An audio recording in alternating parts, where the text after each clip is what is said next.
75મો પ્રજાસત્તાક દિવસ નિમિત્તે સુરત પોલીસ દ્વારા Athwa lines police parade ground ખાતે પોલીસ કમિશનર અનુપમસિંહ ગહેલોત દ્વારા ધ્વજ ફરકાવી ઉજવણી કરવામાં આવી હતી। કાર્યક્રમમાં મોટી સંખ્યામાં શહેરના લોકો પણ ઉપસ્થિત રહ્યા હતા। સુરતમાં આજે 76મા ગણતંત્ર દિવસની ઉત્સવભેર ઉજવણી જોવા મળી હતી, જેમાં શહેર પોલીસ પરેડ ગ્રાઉન્ડ પર પોલીસ કમિશનરના હસ્તે ધ્વજવંદન કરવામાં આવ્યું હતું। આ દરમિયાન સુરત શહેર પોલીસ કમિશનર દ્વારા મહત્વની વાત કરતા જણાવ્યું હતું કે સુરત શહેરમાં બનતા ગુનાઓ ડિટેક્શનની જે રીતની ટકાવારી છે તે અન્ય કોઈ શહેરમાં જોવા મળી નથી। સુરતના પોલીસ પરેડ ગ્રાઉન્ડ ખાતે પ્રજાસત્તાકની ઉજવણી સાથે જુદા જુદા પ્રકારની વિશેષ કૃતિઓ રજૂ કરાઈ હતી, જેમાં સૌપ્રથમ જુદી જુદી બટાલિયનો દ્વારા વિશેષ પરેડ કરવામાં આવી હતી। ટ્રાફિકથી લઈ મહિલા પોલીસ સહિતની બટાલિયન દ્વારા આકર્ષક પરેડ કરવામાં આવી હતી, જેનું સૌપ્રથમ સુરત પોલીસ કમિશનરે નિરીક્ષણ કર્યું હતું। ત્યારબાદ સૌથી આકર્ષણનું કેન્દ્ર મહિલા પોલીસની ટીમ દ્વારા બ્લાઇન્ડ વેપન કરતબ આવ્યું હતું। ત્યારબાદ જુદી જુદી શાળાના વિદ્યાર્થીઓ દ્વારા દેશભક્તિની સાંસ્કૃતિક કૃતિઓ રજૂ કરી હતી। 76वां गणतंत्र दिवस राष्ट्रीय पर्व निमित्ते वो हमारा सूरत शहर पुलिस परिवार तरफ थी अपना सूरत शहर नगरजनों ने जो है खूब जो है शुभेच्छा आपू छूँ।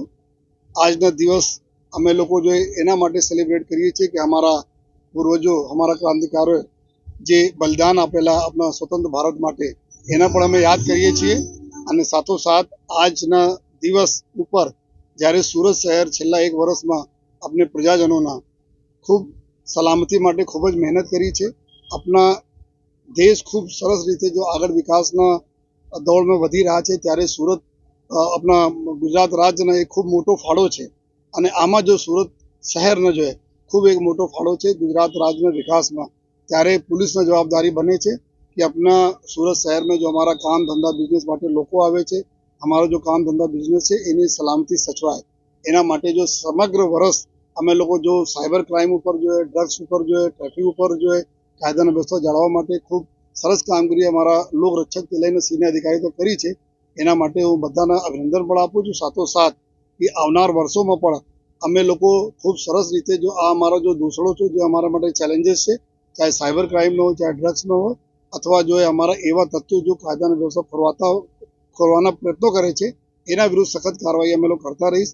રોડ ઉપર અમે લોકો જોયા કે ગયા 2024ના વર્ષમાં 296 લોકોના ડેથ થયા રોડ ઉપર જો બહુ દુઃખદ બાબત છે। એના મોસ્ટલી જો 2 વ્હીલર વાળા હતા જો હેલ્મેટ નહીં પહેરેલા હતા।